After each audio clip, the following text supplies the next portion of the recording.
আসসালামু আলাইকুম, study tube চ্যানেলের পক্ষ থেকে আপনাকে স্বাগতম।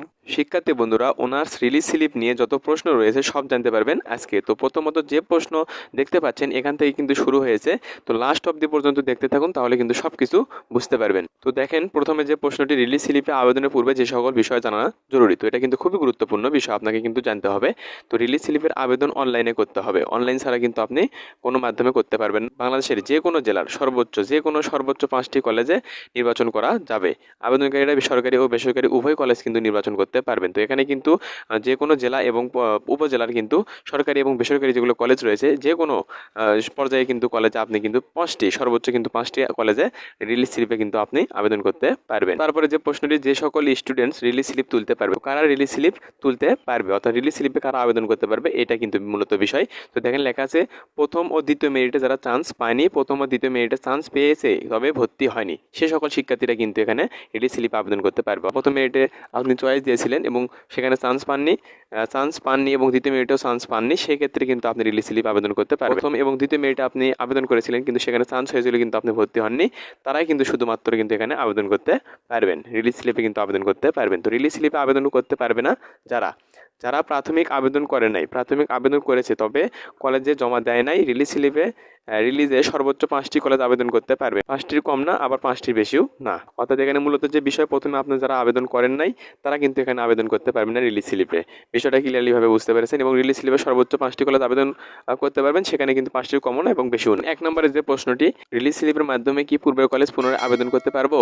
অবশ্যই পারবেন। উত্তরে লেখা আছে দেখেন, হ্যাঁ আবেদন করা যাবে, তবে আপনি পূর্বের কলেজ সহ মোট 5টি কলেজ নতুন করে বিষয় নির্বাচন করে আবেদন করতে কিন্তু পারবেন। তো পূর্বের কলেজ অর্থাৎ আপনার যে আগের কলেজটি আপনি আবেদন করেছিলেন, চয়েস হয়তো বা আসেনি, কিন্তু এবার কিন্তু আপনি আগের কলেজ সহ মোট কিন্তু নতুন কলেজে কিন্তু আপনি 5টি, মোট নতুন কলেজ সহ কিন্তু আপনি 5টি কলেজে আবেদন করতে পারবেন, কোনো সমস্যা হবে না। 2 নম্বর দেখেন, প্রশ্ন লেখা আছে, রিলিজ স্লিপে যে 5টি কলেজ আবেদন করব ওই কলেজগুলোতে প্রাথমিক আবেদনের মতো অ্যাপ্লিকেশন ফর্মটি জমা দিয়ে আসতে হবে কিনা। তো এটা কিন্তু খুবই গুরুত্বপূর্ণ বিষয়। তো এটা কিন্তু না, জমা দিতে হবে না, কারণ প্রথমে প্রাথমিকভাবে যে আপনি আবেদন করেছিলেন ওইটার ক্ষেত্রে কিন্তু আপনাকে কলেজে জমা দিতে হয়েছে, কিন্তু রিলিজ স্লিপে কিন্তু আপনার যে ফর্মটি আপনি উঠাবেন এটার বিষয়ে কিন্তু আপনাদের কোনো কলেজে সেই ফর্মটি কিন্তু জমা দিতে হবে না। 3 নম্বর প্রশ্ন দেখেন, লেখা আছে যে আবেদন করতে কি আবেদন ফি লাগবে?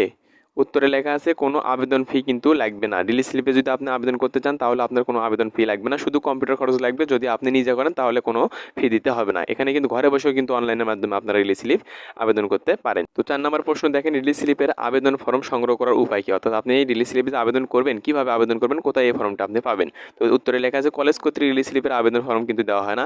আপনি হয়তো বা অযথা বসে থাকবেন যে কলেজ আমাকে কবে ডাকবে, এরকম কিন্তু বিষয় না। অর্থাৎ এখানে জাতীয় বিশ্ববিদ্যালয়ের ওয়েবসাইট থেকে কিন্তু সংগ্রহ করতে হবে।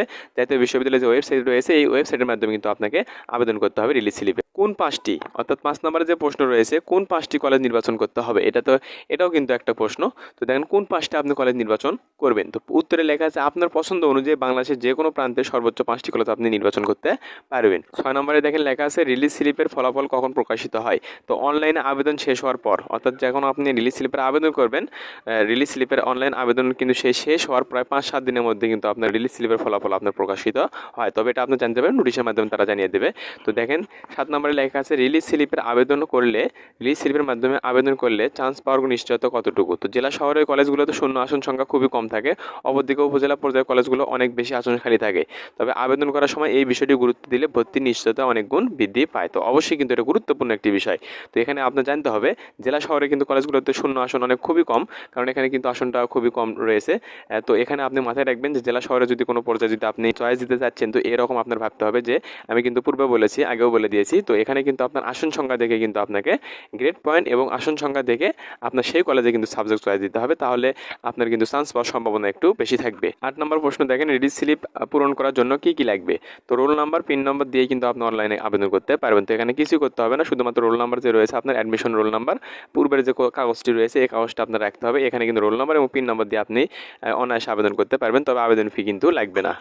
তো 9 নম্বরে দেখেন লেখা আছে কোন কলেজে কোন সাবজেক্টে কত আসন রয়েছে, এটাও কিন্তু খুবই একটু গুরুত্বপূর্ণ বিষয়। 9 নম্বরের যে প্রশ্নটি এখানে আপনারা দেখতে পাচ্ছেন। তো দেখেন লেখা আছে অনলাইনে রিলিজ স্লিপের ফর্ম পূরণ করার সময় কলেজের পাশে কয়টা করে আসন খালি আছে কোন সাবজেক্টে, সেটা কিন্তু দেখা যাবে। আপনি যখন আবেদন করতে যাবেন বা আবেদন করবেন তখন কিন্তু আপনাকে ওখানে কলেজের সাইটে অর্থাৎ কলেজের যে নাম রয়েছে এই নামের পাশে কিন্তু আপনাকে সাবজেক্ট মাফিক যে আসন সংখ্যা রয়েছে সেটা কিন্তু তারা তুলে ধরবে ওয়েবসাইটের মাধ্যমে। তো তারপর দেখেন 10 নম্বর যে প্রশ্নটি, দ্বিতীয় যে মেরিট লিস্ট রয়েছে এটাতে আপনার সাবজেক্ট এসেছে সেটাতে ভর্তি হব না, রিলিজ স্লিপ কি নিতে পারবো? হ্যাঁ, অবশ্যই পারবেন। তো এটা কিন্তু আপনি হয়তো চান্স পেয়েছেন, চান্স পেয়েও ভর্তি হন নাই, সেজন্য কিন্তু আপনি অবশ্যই আপনি রিলিজ স্লিপ আবেদন করতে এখানে পারবেন। তো 11 নম্বর যে প্রশ্নটি দেখেন লেখা আছে যে রিলিজ স্লিপের মাধ্যমে যে বিষয় পাবো তা কি পরিবর্তন করা যাবে? এটা কিন্তু কোনোভাবে আপনি কিন্তু পরিবর্তন করতে পারবেন না। দেখেন লেখা আছে না, রিলিজ স্লিপে যে বিষয় পাবেন সেই বিষয়ে আপনাকে কিন্তু ভর্তি হতে হবে। এটা কিন্তু মাইগ্রেশনের কোনো অপশন নাই। 12 নম্বরে দেখেন লেখা আছে যদি রিলিজ স্লিপে আবেদন করার পর যদি কোনো কলেজ ভর্তির সুযোগ না পায় তাহলে কি করব? তো দেখেন উত্তরে লেখা আছে প্রথম রিলিজ স্লিপে ভর্তি হতে না পারলে দ্বিতীয় রিলিজ স্লিপে কিন্তু প্রকাশ হবে, ওই সময় আপনি কিন্তু এটাই কিন্তু শেষ সুযোগ, এই সময় কিন্তু আপনি ভর্তি হতে পারবেন। তো এটা যদি আপনি চান্স না পান দ্বিতীয় রিলিজ স্লিপে, তাহলে দ্বিতীয় রিলিজ স্লিপে কিন্তু আপনার তখন শেষ সুযোগ হয়ে যাবে। যদি না পান তাহলে কিন্তু আপনি ভর্তি হতে পারবেন। তো এই ছিল আজকের বিষয়, আশা করি ভালো থাকবেন। আর এরকম ভর্তি বিষয়ে তথ্য পেতে আমাদের চ্যানেলকে অবশ্যই সাবস্ক্রাইব করে পাশে থাকবেন পরবর্তী আপডেট ভিডিও পাওয়ার জন্য।